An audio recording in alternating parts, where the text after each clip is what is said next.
Welcome back to my channel once again. So I have covered this video in my previous one. The only difference is that white people stitched this video.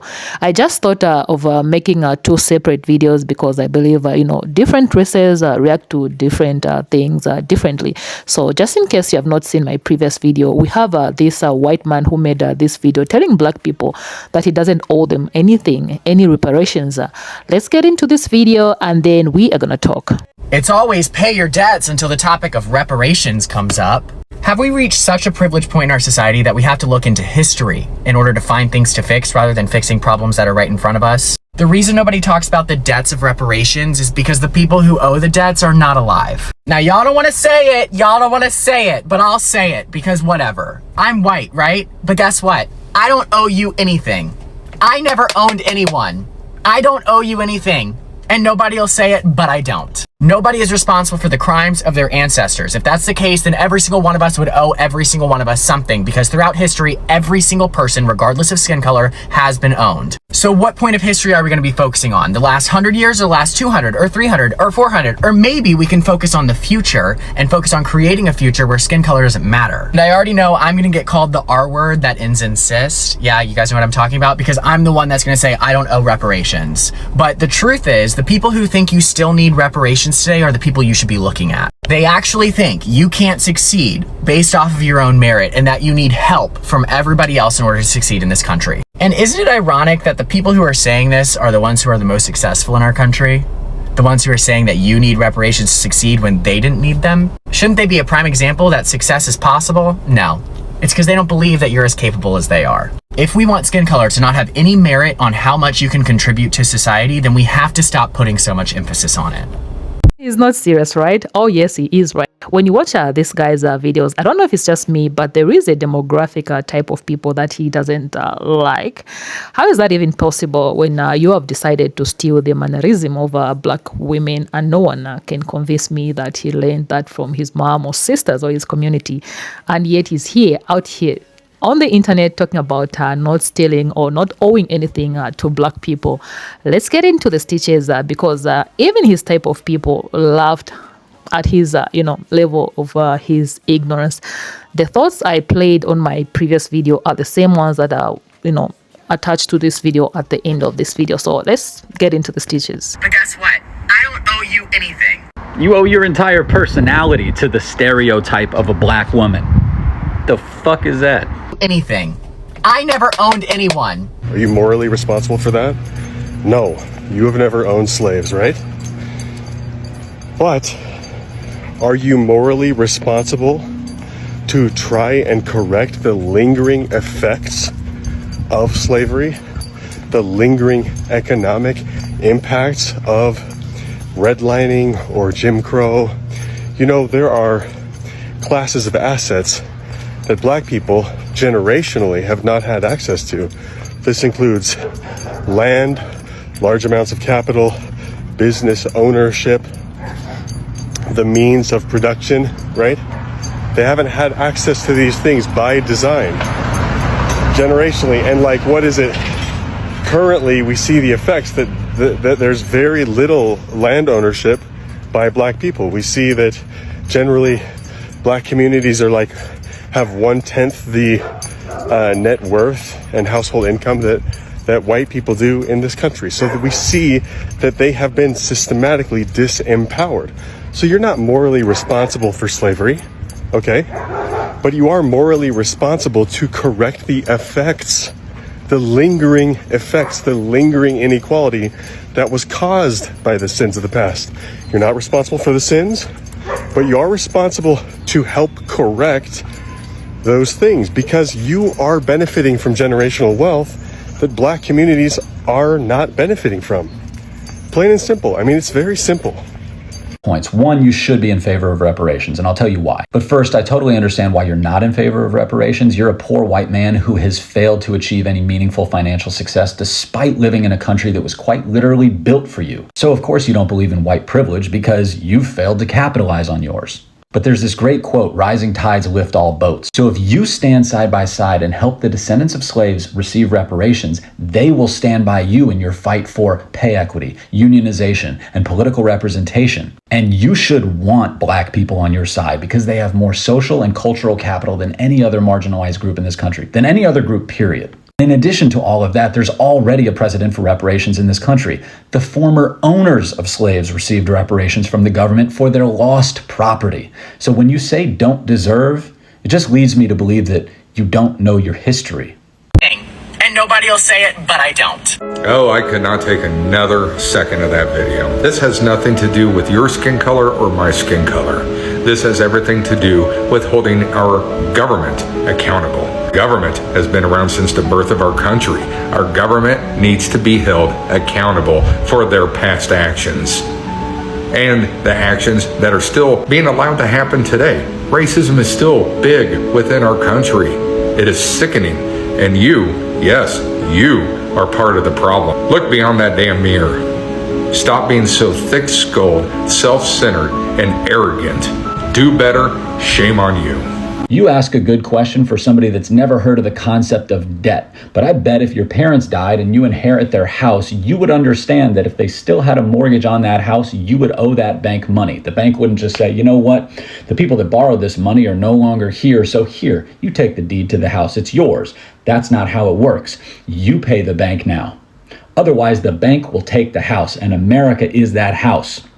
You and I have the great fortune of living in the wealthiest nation in the world. Whether you love America or not, we have a lot of advantages being in America. And that is due in large part to the unpaid labor of enslaved people. And their ancestors, people who are alive today, hold that deed and are still owed that debt. One last thing, we already have paid reparations. America paid reparations after slavery was abolished to the former owners of slaves to compensate them for their lost property.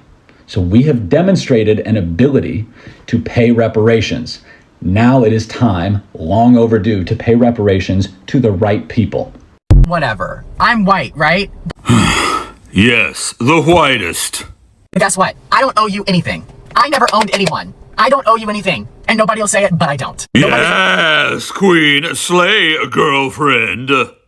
Don't. Nobody is responsible for the crimes of their ancestors. If that's the case, then every single one of us would owe every single one of us something, because throughout history, every single person, regardless of skin color, has been owned. So what point of history are we going to be focusing on? The last 100 years, or last 200, or 300, or 400, or maybe... Hey, Clarkson, I have a question for you. When do you think the last public school was desegregated in the United States? You're probably thinking at the latest it would have been the late 60s or early 70s.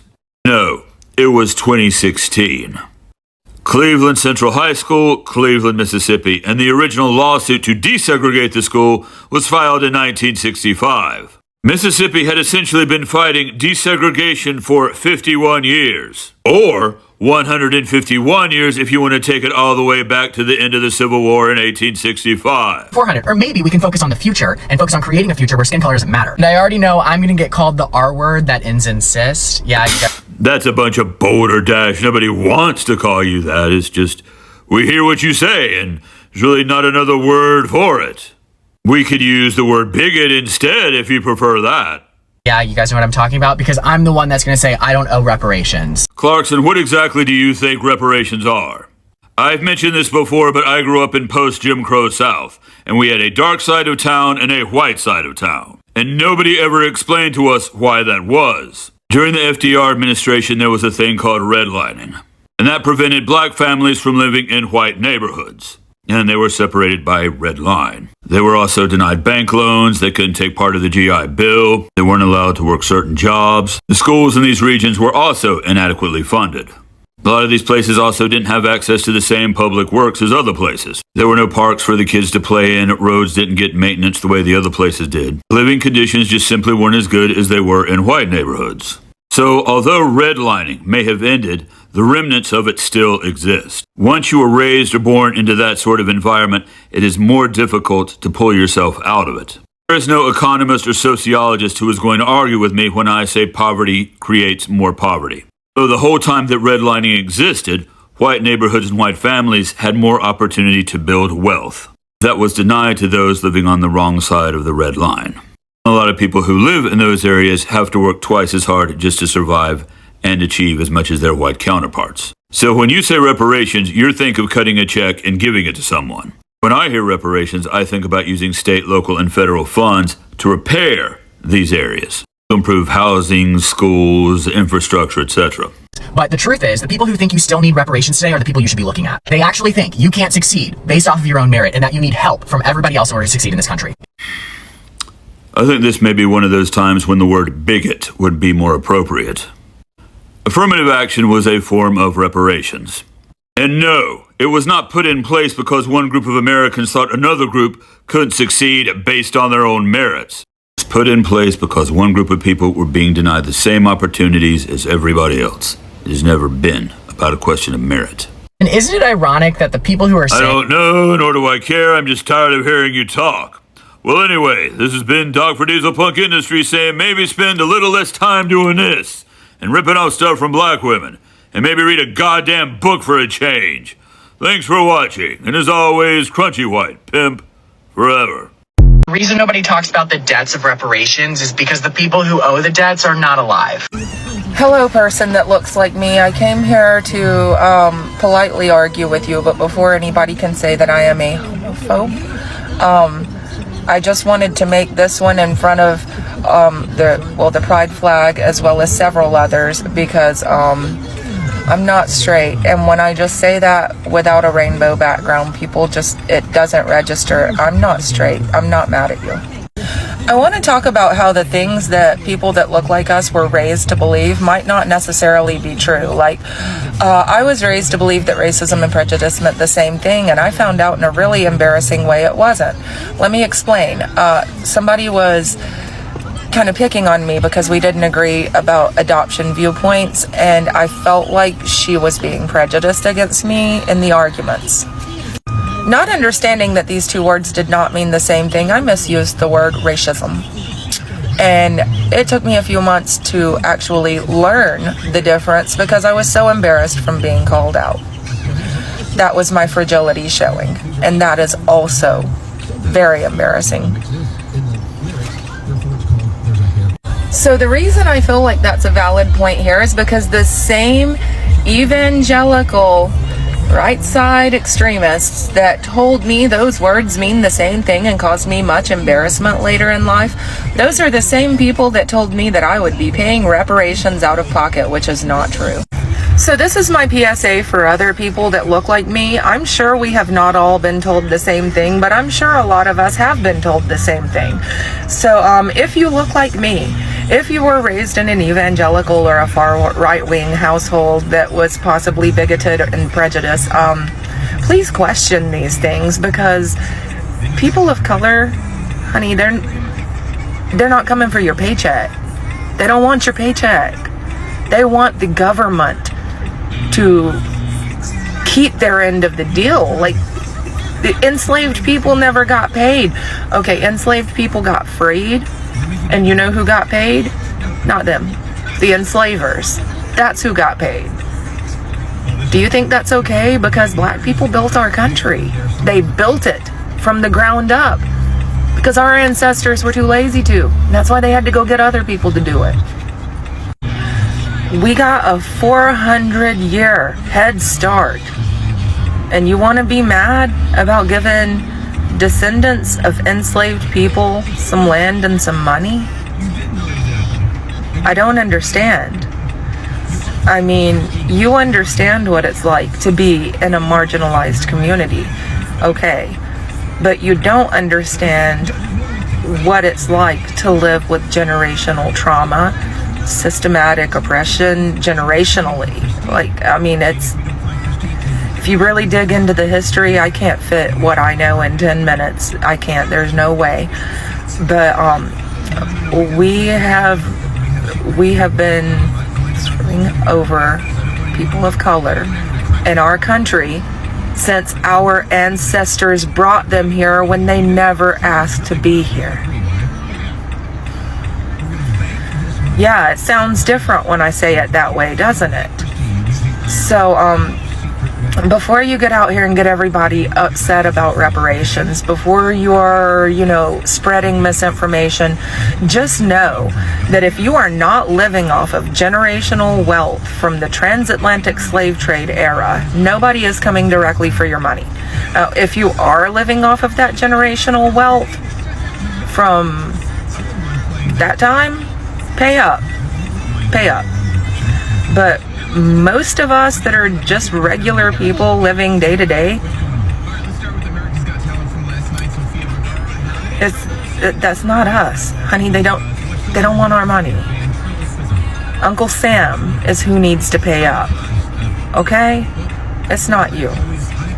So whoever has never heard this before, whoever was raised in the same kind of house as me, this is 2 important lessons that I hope can save you embarrassment. Racism and prejudice do not mean the same thing. And also, reparations will not come out of your pocket unless you are living off of generational wealth from the days when our ancestors brought people of color's ancestors here against their will. If you're living off that wealth, you can pay up. But everybody else, can we just support our people of color, please? And I think it'll help our society. We'll see black businesses popping up. People will have nicer houses. People will have more money for what they need to do. I mean, I don't want to see people struggling, do you? Not that everybody's struggling, but why wouldn't you want to see people do better? Why wouldn't you want to see people have more? I like seeing people do better and have more. Let's pay up some reparations. Let's normalize talking about this. It's okay. It's not coming out of your pocket. It's fine. Okay, so let's get educational on this. First of all, we're going to define what debt is. So debt is something that is typically money that is owed or due. What is the executor? Please, we are trying to get to the bottom of this. So let's get educational. The executor, that is the person named in a will to carry out what it says after the person's death, is responsible for settling the deceased person's debts. If there is no will, the court may appoint an administrator, person representative, or universal successor, and give them the power to settle the affairs of the estate. What is a universal successor, you may ask? A person who succeeds to the totality of the rights and duties of a deceased person. By contrast, a singular successor, for example, a purchaser acquires the right only to a particular title, for example, ownership of a plot of land. Okay, so after all those definitions and my understandings of reparations, you do not need to be, necessarily alive for someone to do what is right. And they say Africans are behind. Read some books, man, and Google is free. You guys, let me know what you think about this video in the comment section below, and I'll see you in my next video. Peace.